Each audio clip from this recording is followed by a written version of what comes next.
Good morning, everybody. Welcome to Saturday Morning Stories. I'm Miss Emily. And did you know that November is Native American History Month? So all November long on Saturday Morning Stories, I'm going to be trying to read books that are either tales or folklore from Native Americans or stories about Native Americans or written by Native Americans. You guys get the idea. I've done this kind of thing before. So today's book is called Raven, a Trickster Tale from the Pacific Northwest, and it's written by Gerald McDermott. And to start off, I'm going to read a little note from Gerald McDermott that's in the book that explains who Raven is. So, along the coast of the Pacific Northwest, as far north as Alaska, Raven is the central character in most Native American myths and tales. A shapeshifter imbued with magical powers, he is at once brave and cunning, greedy and gluttonous. Raven is a trickster on a cosmic scale, mischief maker, and cultural hero, at times wreaking havoc and at others bestowing on humankind the gift of fire, light, or food.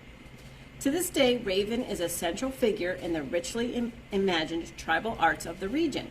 He is depicted, along with other important animal spirits, in a highly stylized form on totem poles, carved boxes and utensils, jewelry, weavings, and baskets.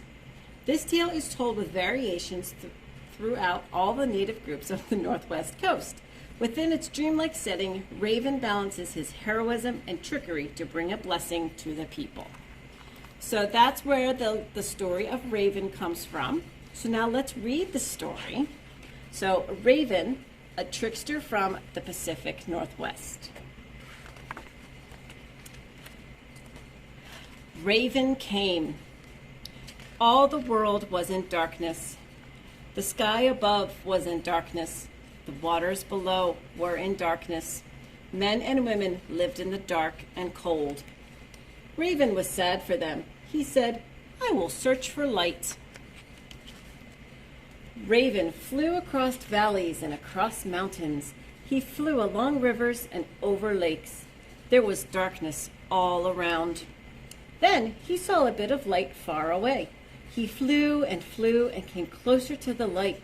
The light was at the edge of the water. The light came from the house of the Sky Chief, and it was shining.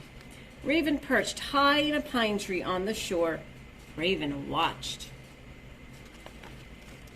He saw a beautiful young girl emerge from the shining house and go to the edge of the water. She was the Sky Chief's daughter. She knelt and drank some water from a woven basket. Raven changed himself into a pine needle. He fell down from the tree and floated on the water. When the girl drank again, she swallowed the pine needle. After a time, the girl gave birth to a child. The child was small and dark, with shiny black hair and tiny black eyes. Who do you think the child was? It was Raven. Raven had been reborn as a boy child. The Sky Chief was delighted with his daughter's child. He called him grandchild. He played with the boy and carved toys for him. He invited the elders to come and see the curious, wonderful child. The elders gathered in the shining house with the Sky Chief and his daughter. They watched Raven Child crawl along the floor of the lodge. He pretended to be playing. All the time, he was trying to find where the light was hidden.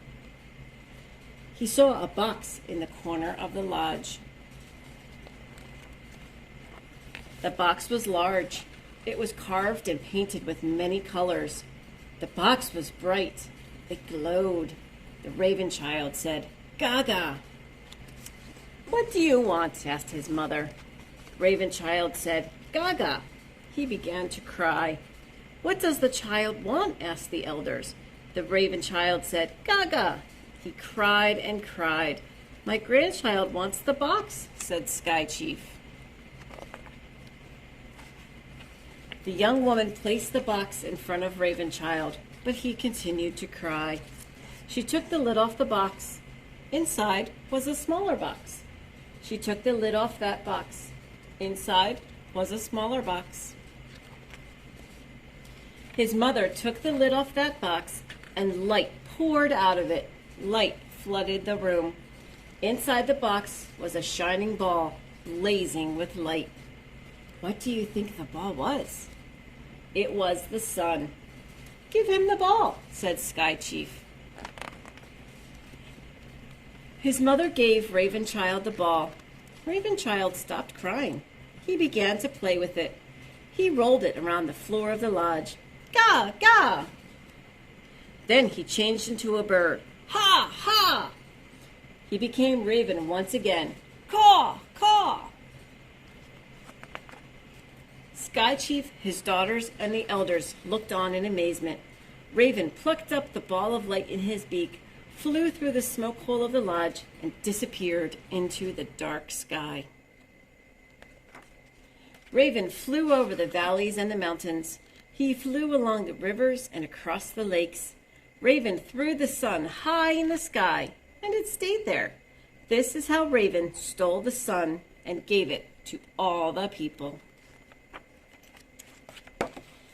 And why do the people always feed Raven? To thank him for bringing them light. The end.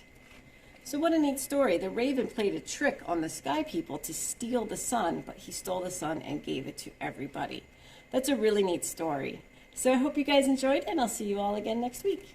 Bye-bye.